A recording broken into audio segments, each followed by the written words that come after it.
It's time for our daily dose of cope, and we have Priscilla Catsnip at the news anchor's desk for the Leopards News Network. So many stories to get to, so I'm going to jump right in. Take it away, Priscilla. This was a post in the Off My Chest subreddit. He titled it, "The Leopards Really Did Bite My Face Off. I won't be this dumb ever again." He said, "Voted for that thing that is taking up space in the White House, and I'm paying for it. I was a union worker, and the work slowed down so much due to tariffs that they had to close down. The faces on my family when I told them was horrifying. I will never vote red again, dude. Call me an idiot because I truly effing deserve it." The fact that so many union people voted for Donald Trump is ridiculous. Is as dumb as the farmers for Trump. He is anti-union. He is anti-employee. And these people were sitting up here cheering for Donald Trump. He said he was going to put tariffs on, and it has impacted so many people. But these people only feel it when it touches them. This is the reason why I don't extend any sympathies when they do have their come to Jesus moment, because they really do need to turn things around come midterms if we do, in fact, get a chance to vote in the midterms. Hey Brody says, "It'd be great if, as a nation, people could vote considering the impact to others and not need to experience the repercussions directly in order to be convinced. But thus is the way in our propaganda posing as news environment. So many people have to actually touch the stove themselves. They can't think about the people that might have a different sexual orientation, or that might have kids that have a learning disability, or might be veterans that need VA assistance, or might be living in poverty. They can't think outside of their little bubble because they have no empathy for others. They have to feel it directly because they have no capacity to walk in anyone's shoes." Poser says, "Ugh, this pisses me off so much. Why is empathy such a hard thing for these people? I regret it because it's finally affecting me. I thought he would only harm the other people. It is so infuriating to watch." I agree with Poser. This person, I'm not sure of his name, to him page says, "Because part of that propaganda machine was convincing everyone that empathy was a weakness and a sin, and you don't owe it to anyone. Even the good people I know fall for it." This is the main reason that I can't understand these Christian conservatives, because they seem to be some of the most un-Christian-like people I've ever met. They don't give a damn about anyone else. That whole love thy neighbor piece that they're supposed to follow, they don't give a damn because their neighbor has to be the right shade, has to make sure that they're documented, has to make sure that they love the right person. They have, like literally, they do not love anybody that is outside of their little bubble, their pure little bubble. All right, so we got this post in the home improvement subreddit. This man asks, "Why are gutter aprons literally impossible to buy right now?" He says, "I've been in need of aluminum gutter aprons for the past few months, and they're out of stock everywhere online, and no one carries them in stores. The only place that actually did have them was guttersupply.com, but they were charging a $500 shipping fee despite the product being $100. Oh my gosh, what does tariffs do? What do tariffs do? They raise the prices and Americans are paying them despite Donald Trump acting like it's the other countries. No, it is a tax on us." We find out that Quick Lawyer 1890 did vote for Trump. So he voted for this. And we're going to get to that in the comments in just a moment. But Princess Cloud Guitar says, "Most aluminum comes from Canada. Trump's tariffs drove up the price. Manufacturer chooses not to buy the aluminum, and or a big box store decided not to purchase the higher priced product. Local supply gets depleted. Product disappears from store shelves. What drives this behavior? All companies involved realize the president could decide tomorrow to cancel the tariffs and don't want to be stuck with higher priced products, so they waited out. The bigger problem, when production stops, people get laid off. Removing the tariffs can't automatically start the flow of replacement products because now orders have to be placed, product needs to get made from scratch, and people need to be rehired at multiple companies. Big picture, this is shitty for pretty much everyone involved in this picture. This is how the tsunami is about to hit us.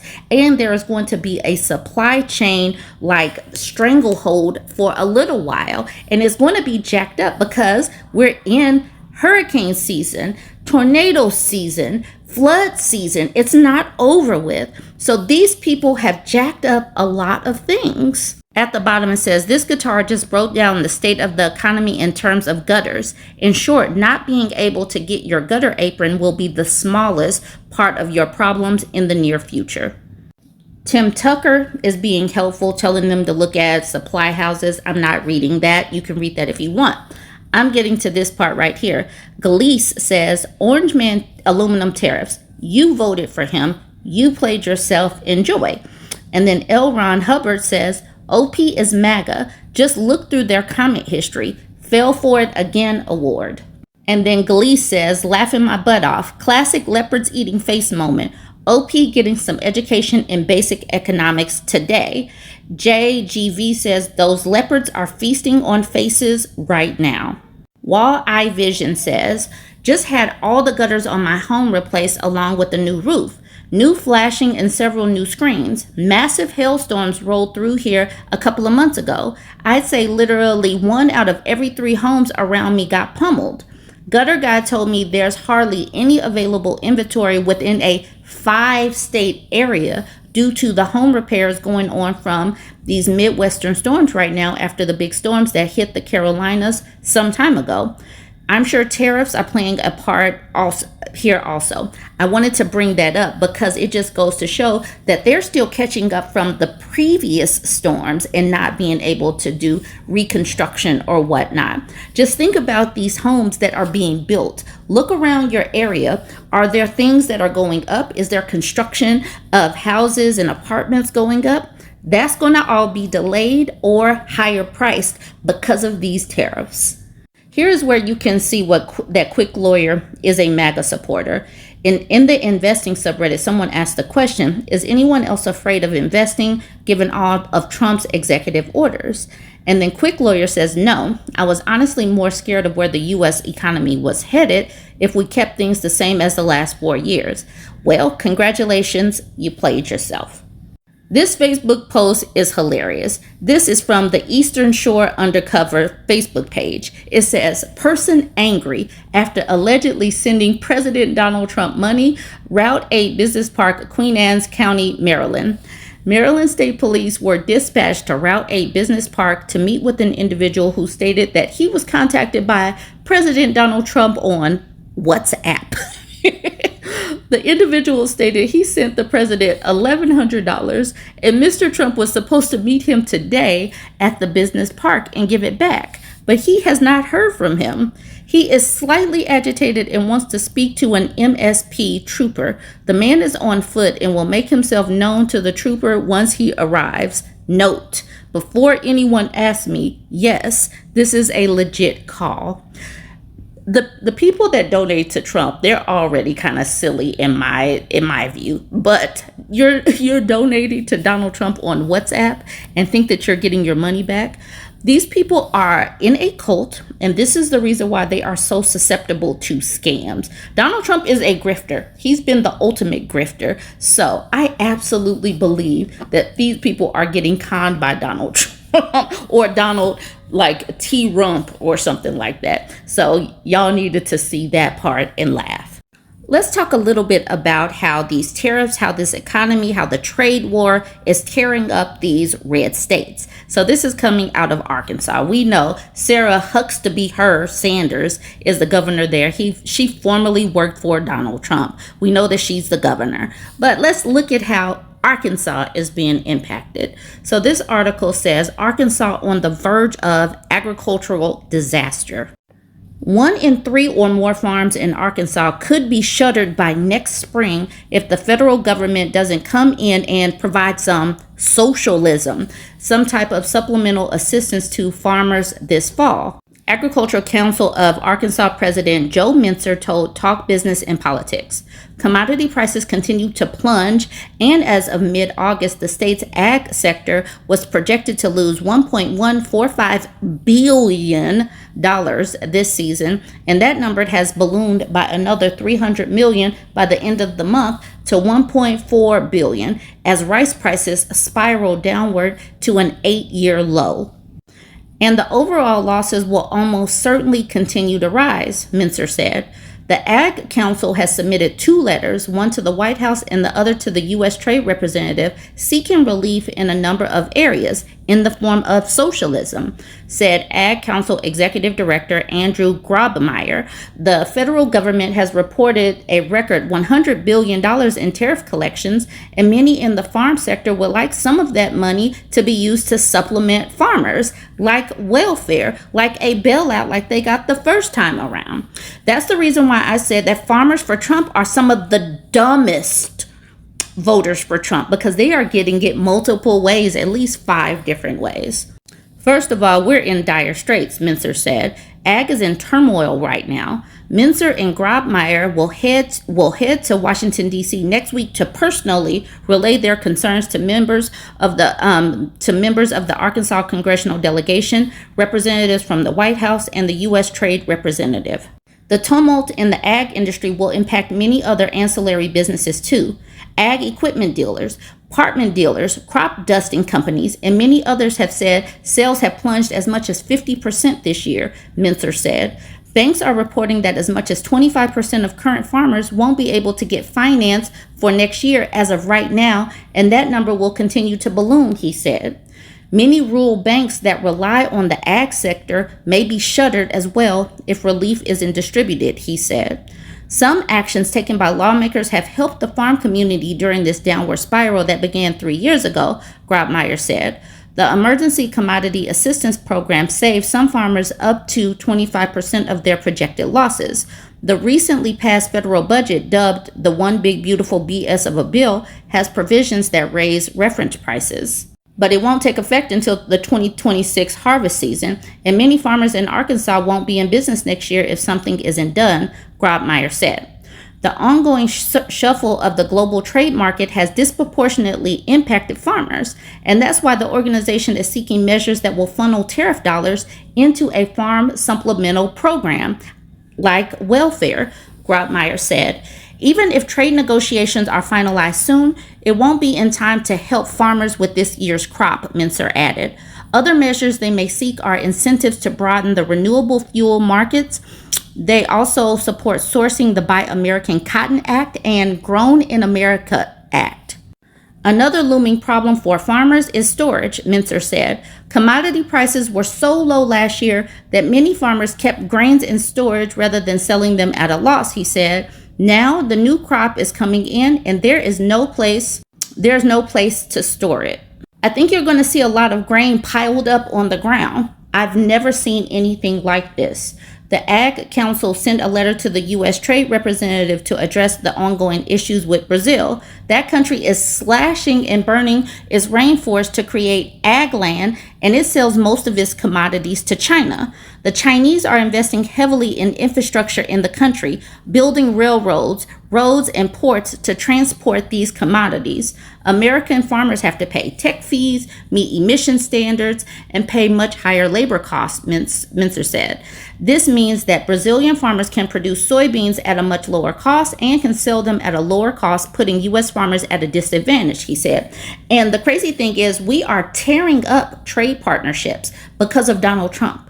These people, even if they get their crops up and running again, Donald Trump has jacked up trade because he is coming in like a big bully with a big stick, but he has no bite right now. He has no leverage to actually be able to deal with these other countries. And real quick, I wanted to get to this too. The way that Donald Trump was going on live social, waking up first thing in the morning and talking about windmills, he's actually jacking up industries. He's jacking up his own supporters. So it says, it's madness. Trump voting fishermen oppose revolution wind halt.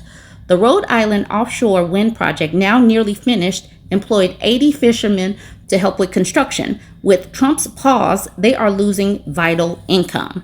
The Trump administration's order to stop construction of the nearly completed Revolution Wind project is putting hundreds of offshore workers out of a job, including dozens of local fishermen who voted for Donald Trump and are asking him to reverse course.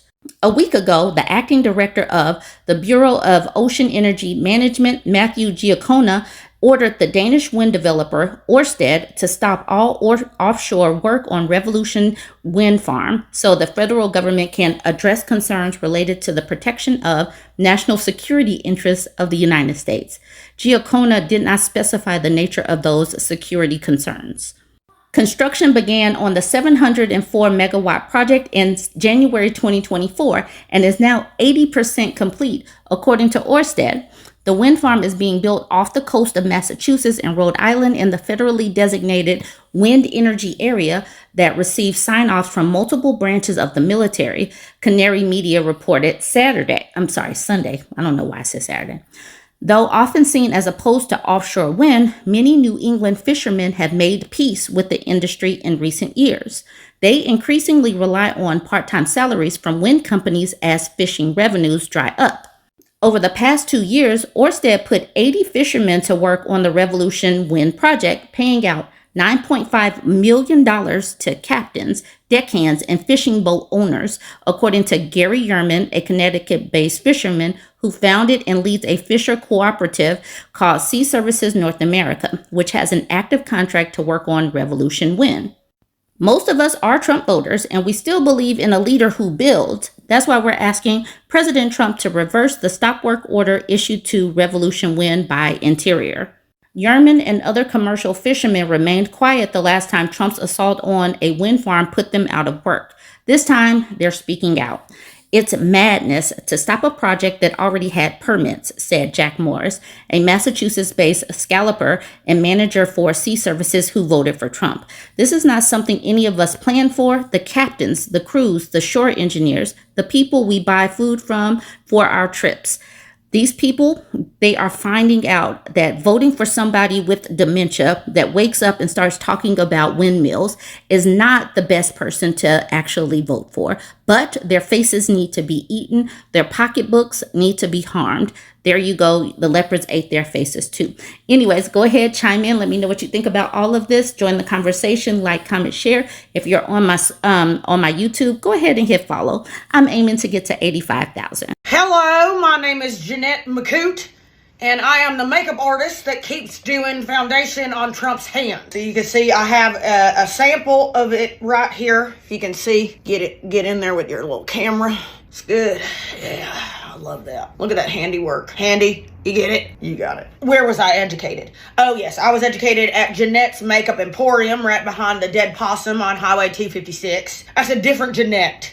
We had about 5, 6 in our town. One of them recently passed. Something you don't know about me, I've been brought in to do almost everyone's makeup. I have done Christy Gnomes. I have done Caroline Leavitt. Any lip she has is because of me. So you're welcome. You're welcome, girlie. I was able to sort of contour. I have done Mitch McConnell's turtleneck flaps. Oh, Stephen Miller's got the entire eye sore on, right on his giant bald egghead, and I have to cover that up every morning. I put a gum paste on there that I do get from the glue factory where some of my family works. Any retired horses from DC, they go right there. It's a living.